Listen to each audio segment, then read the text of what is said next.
Okay, 110cc four-wheeler is back together to the point where we can test for spark.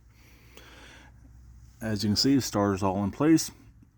Everything's tight. I have a generic standard spark tester in place. These will work on four-wheelers. They don't work the greatest. Just basically I put the wire over top and hopefully you're making a decent connection.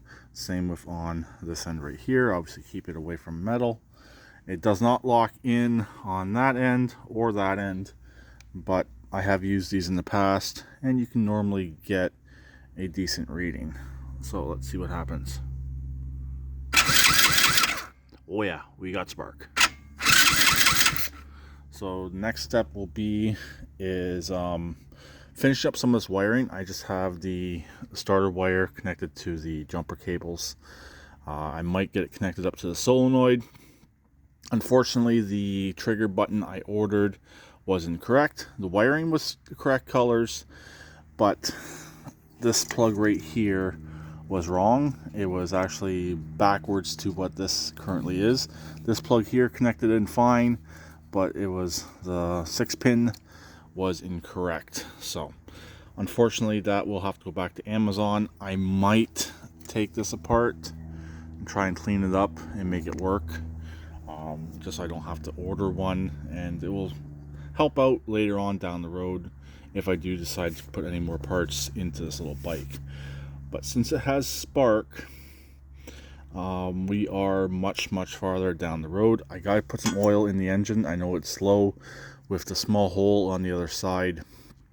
Some did leak out at one point whenever I was cleaning the bike up and taking the bike apart, so that does need to get addressed right now before I forget. Don't want to attempt to start it with it too low on oil.